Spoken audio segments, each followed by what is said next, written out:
Assalamu alaikum туғандар. Бақ отырғызыңыздар. Бақ отырғызсаңыздар, ең бірінші экологиялық таза азық болады. Екіншісі, бұл мына жерлерді эффективті пайдалану болады. Көрдіңіз? Мына бұл жерде үстін бақ қылғанбыз. Бұл жағын болса картошка отырғызып қойғанбыз. Себебі бұл мұрдағы система менен отырғызған высокорослый көчөттөр шундай болады. Азыркы бактарда мындай жасай албайбыз, бирок өтө эффективдүү пайдаланса болот бардык эле жерлерди. Мына көрүп турасыңар. Бул валовой гилес, биринчи гилес деп коет. Будан кийинкиси анан эми бушат. Будан кийинкиси мынакта.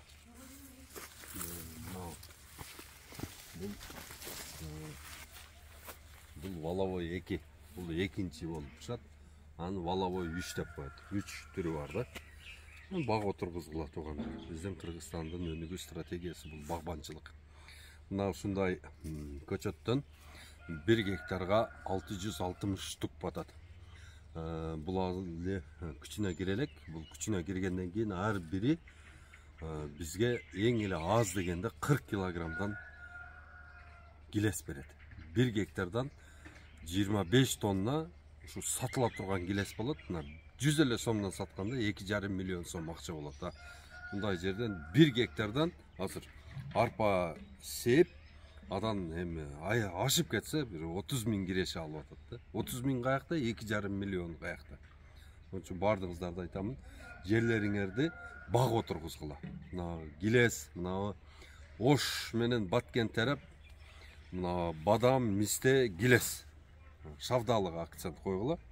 Аны эрте пыша турган алма, Жалал Абад, Баткен, Ош 3 область. Анан Талас, Жалалаң эле ошол Манас району эрте быша турган алба менен Кара Буура, Талас, Бакаята райондору полностью сливага бериш керек. Сливайында диплоидный сорттору бар.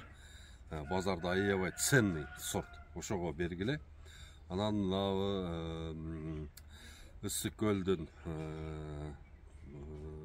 Тоң, Жетөгүз, Түп 3 район.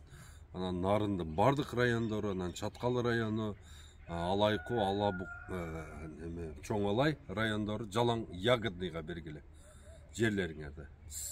Карагат, анан Крыжовник, суукка чыдай турган.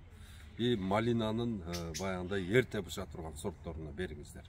Ушундай кылып эле жерлердин бардыгын бөлүп туруп эле өзүнүн баягындай кайсы жерге эмне жакшы өссө ошону отургузуп эле кыргыздар эч бир мамлекеттен карыз болбой эле өзүн жакшы бир дагы ушундай зарыкпай жашасак болот да, бирөөлөрдөн акча сурабай, карызы жок мамлекет болсок болот. Мына азыр мына ушул гилести биз азыр теребиз, терип туруп могу жерде өзгөнүндө принимать этип атышат, 200 сомдон алып барып беребиз. Мына ушул багыбыздан эң эле кем чыкканда 400 килограмм чыгат. Бул жерде болгону 30 мындай жаш көчөт бар да. Ушул жерден эле уже 80 миң сом киреше. Болгону бул жердин территориясы эмне 8 эле сотиктен. Bunun içinde adam bölük almalar da var. Ertege güz gelse уже almalarda da sata başlayız da. O Granny Smith degen alma. Gördüler o kanday. 2018 yılı oturguzgan. Buna alma olsa bu Red Chief degen alma. Red Chief. Ne geleceğiz de? Şimdi bak bak.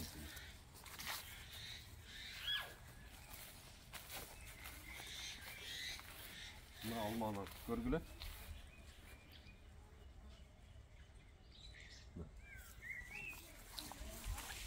Mına gileslerdi görgüle.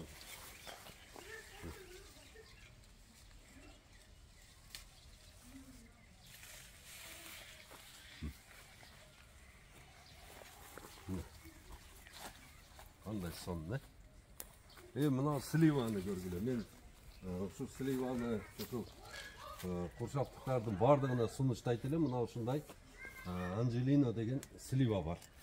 Мына көрдүңөрбү? Чоңдугу. Аябай чоң болот, түшүмдүү болот. Мына ушул Анжелино сливасын отургузгула. Будан аябай пайда көп да.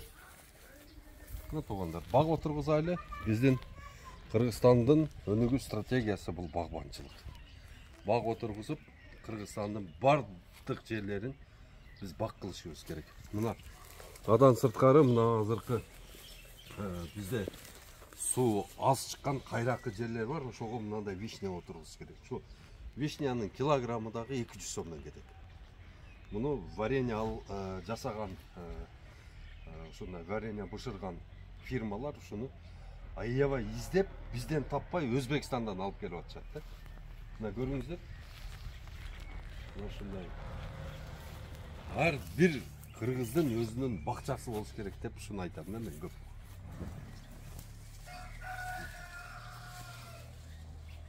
Жегени дагы чыгып атат, аябай көп. Бардык балдарыбыз каалашынча жеп, мына ашканын сатып атабыз.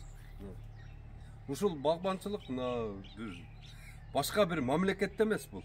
Бул өзүбүздүн эле мына ушул Өзгөн районунун Куршап айылында болуп аткан иштер. Куршап айылы.